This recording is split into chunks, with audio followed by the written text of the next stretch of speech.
टीकमगढ़ में एनडीटीवी की खबर का असर हुआ, जिसके बाद जिले के किसानों के लिए खाद की व्यवस्था कराई गई। जिले में 2 मालगाड़ियों में खाद आया, जिसे वितरण केंद्रों पर भेजकर किसानों को बांट दिया गया।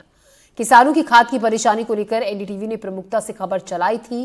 किसानों को खाद मिलने में हो रही परेशानी को दिखाया था। अब किसानों की कुछ हिस्सों में जरूर खाद की जो कमी है वो इससे पूरी होगी। टीकमगढ़ जिले में एक बार फिर एनडीटीवी की खबर का असर हुआ। एनडीटीवी लगातार किसानों की समस्या को देखते हुए खबर दिखा रहा था, क्योंकि काफ़ी समय से किसानों को खाद की किल्लत और परेशानी हो रही थी, जिससे किसानों की बोनी प्रभावित हो रही थी। सबसे बड़ी किसानों की समस्या थी यूरिया खाद की और आपकी डीएपी खाद की। लेकिन एनडीटीवी खबर का असर हुआ और मोहन सरकार ने किसानों की सुनी। और टीकमगढ़ जिले में आज आप देख सकते हैं, जो रेलवे स्टेशन पर खड़ा हुआ हूँ मैं, यहाँ पर 2 ट्रेनें रैक लगाए गए हैं। 2 ट्रेनें आई हैं, इसमें एक में यूरिया और एक में डीएपी खाद आया हुआ है। और जिसको देखते हुए कहा जाए तो किसानों के लिए अब कोई समस्या नहीं रहेगी।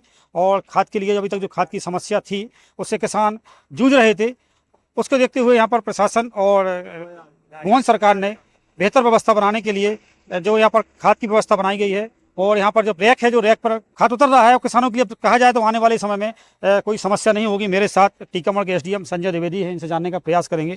सर, सबसे पहले मुझे चाहूँगा आपसे, जो अभी किसानों को खाद की किल्लत थी, अब कितना खाद आया है? अभी 1700-1750 MT यूरिया और 1229 MT डीएपी हमारे यहाँ प्राप्त हो चुका है रैक पॉइंट पर। हमारी 15 पैक्स सोसाइटियों में ये खाद जा रहा है। तो किसान भाइयों से मेरी अपील है कि वो सभी पैक्स सोसाइटियों पर जाकर अपना खाद प्राप्त करें। मैं पूछना चाहूँगा आपसे, जो डीएपी कितना आया है, यूरिया कितना आया है?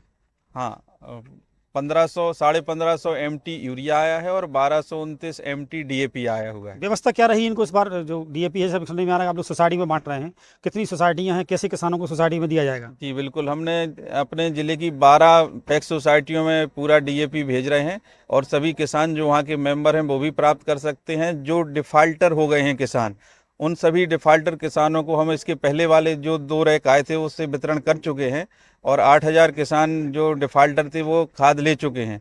अभी भी जो डिफ़ाल्टर किसान हैं, यदि वो सोसाइटी से लेना चाहते हैं तो सोसाइटियों को निर्देश दिए गए हैं कि वो जो नगद राशि से खाद यहाँ खरीदते थे प्रदाय केंद्र से, उसी राशि को वहाँ सोसाइटी में जमा करके उनका खाता फिर से ओपन हो जाएगा और उनको खाद प्राप्त हो जाएगा, जो कि उनको ये उधारी में मिलेगा। अगले साल मई में उनको उसका पैसा चुका सकते हैं। अभी एक शिकायतदारी की, कालाबाजारी की शिकायतदारी की, जो दुकानदार लोग हैं ज़्यादा में खाद दे रहे हैं और यहाँ पर जब सरकारी केंद्रों पर खाद नहीं था, उनके पास खाद था, तो इस पर क्या लगाम लगेगा?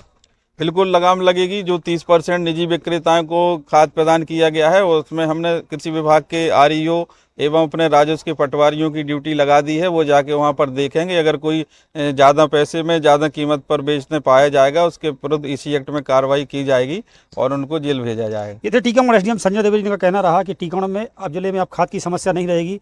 अभी वर्तमान में एक ट्रेन में यूरिया और एक में डीएपी खाद आया है। इनकी अलग अलग व्यवस्था बनाई गई, जिसमें अब इस बार किसानों को उनकी समिति स्तर पर भी खाद वितरण की व्यवस्था बनाई गई है। Surya Prakash Goswami, NDTV news, Tikamgarh.